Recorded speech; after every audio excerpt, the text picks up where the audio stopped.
àwọn àgbàlagbà wọ́n ní tí sìgìdì bá máa tẹ́ yóò ní kí wọ́n gbé òun lọ sódò lọ lè wẹ̀ àbáyẹsẹ àlùnáka ò fẹ́ tẹ́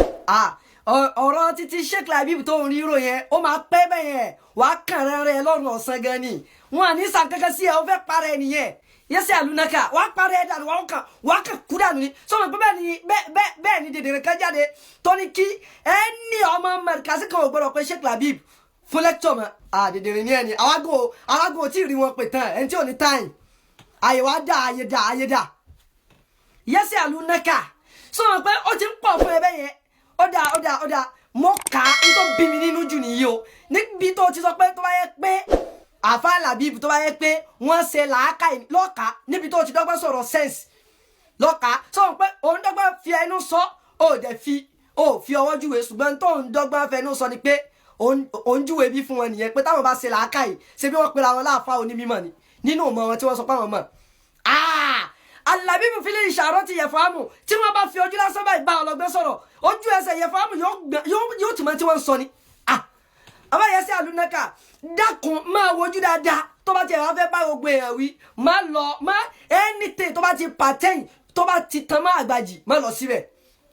Wàá gbóòórùn ara ẹ lójú ẹsẹ̀ ta ni ọ̀ yẹsẹ àlùnáka ok èèyàn kọ orin èèyàn jáde ń pé ẹni tó bá bú sọ àbà pé ọmọ àlè játijàti ni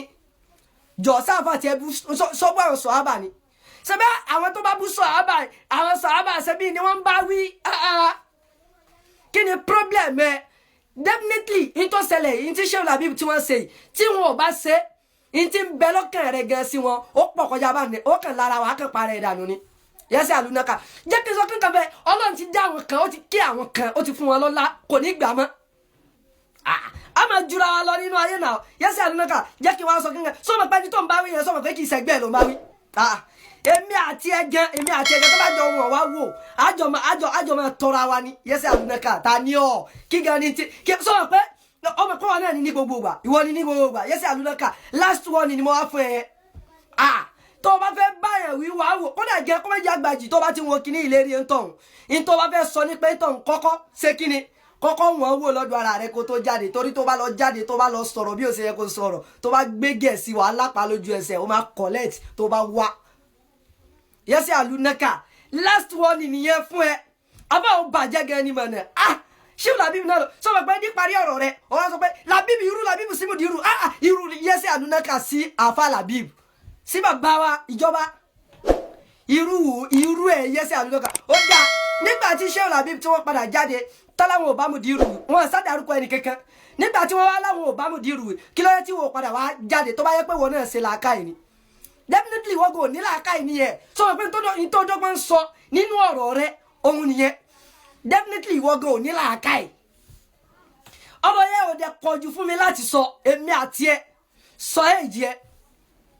sọ èjì ẹ kí n sọ èjì mi yẹsẹ àlùnáka I challenge you mo challenge ẹ ta ni ọ́ sọ tó bá dẹ̀ jẹ́ pé nínú ìmọ̀ náà bá ní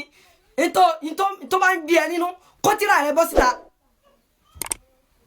yẹsẹ àlùnáka gíga ni ti ń gbé ẹ nínú kí ni ti ń dẹ̀ láàmú jẹ́ kí wọ́n á fún ẹ ní wọ́n ní o jẹ́ fún ẹ sórí àwọn sọ̀hábà tó rí yẹn ó lè máa fi òṣùwọ̀n títí wọn wé bàbá rẹ àti ìyá rẹ tó bá yẹ pé ní pé àwọn sọ̀hábà wọ́n bá contain family àwọn àfa rẹ àbí family títí ẹ ó nìkan ló lè máa fi wọ́n wí torí pé ọ́fíìsì wọn ni gbogbo àwọn àfa ìlàwà àwọn sọ̀hábà tó dẹ̀ rí yẹn àwọn ni wọ́n jẹ́ kí iṣẹ́ tí Ọlọ́run rán àná Muhammad sallallahu alayhi wa sallam àwọn ló jẹ́ kó rọrùn fún ànábì so ogun ṣe é dájà ni ó mọ iye ogun tí wọ́n jà ni wọ́n Sayyidina Musa radiyallahu anhu owó Sayyidina Musa ojú ogun wọn tójú ẹ̀ rí wo irú kú tí Sayyidina Musa kú irú àwọn sọ̀hábà yìí lẹ́wọ̀ àmọ́ bu àbá wa má lọ collect tó bá gbé gẹ̀ẹ́sì wàhálà pa àwọn afọ́ra ni wọ́n mú wa sílẹ̀ fún yín o kì í ṣe pé àmì sí yín kì í ṣe pé mi ò mọ̀ pé yẹ kọ́rọ̀ rẹ ojú báyìí lọ àmọ́ a tún tijọ́ àwọn afọ́ra náà ni a tijọ́ àwọn afọ́ra ni ìtọ́sí fi mú wa a ti mọ̀ pé táwọn bá tu alẹ̀ táwọn bá fẹ́ mú wa sí a lè mọ́ tètè gbọ́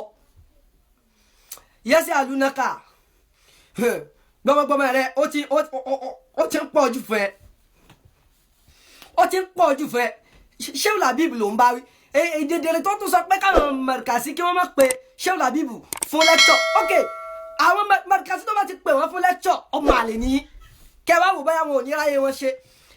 àdúrà akadẹ́mì tọrọ fún Sheikh Labib òun ni pé Ọlọ́run má gba ìkọ́mọ́kéwú kúrò lọ́wọ́ wọn lọ́pẹ́ kọ́dà kí wọ́n dẹ̀ má kọ́mọ́kéwú gan mọ́ àwọn iṣẹ́ tí wọ́n ti ṣe sílẹ̀ wọn ò lè jẹ́ tán àwọn àrọ́mọdọ́mọ wọn gan ò lè jẹ́ tán aláàánú ayé mo gbọ́ngbà tí ajánásí wọn Al-Mufti nígbà tí àfààní nígbà tí wọ́n tí wọ́n sọ pé ṣé o wá rí pé wọ́n ti jáde ni kí ló dé tí wọ́n ní ò jáde kó kọ́rọ̀ nìjẹ́ Yẹ́sẹ̀ Àlùnáká kí ló dé tó padà jáde kó kọ́rọ̀ ẹ jẹ àní ó ń bàjẹ́ ní o ìbàjẹ́ wà lára ẹ Yẹ́sẹ̀ Àlùnáká ìlara nìyẹn ìlara jẹ mo sẹ́rí àwọn yòókù ẹ̀ náà tí wọ́n táwọn náà ń jáde mo kàn ń wò wọ́n báyìí ni o kò sẹ́yìn tí o sì ṣàìsẹ̀ ńlẹ̀ ẹ má wọrí ẹ má máa wọ́n fún yín láìpẹ́ yìí ẹ má wọrí ṣé bẹ́ẹ̀ fẹ́ ríra yín ni ẹ má sọ pé kò sí irú òun á fi àwọn tí ó dáa jùlọ á fi hàn times billions kò yẹ yín àbí má wọrí last one sani yẹn fún ẹ assalamu alaikum wa rahmatullah.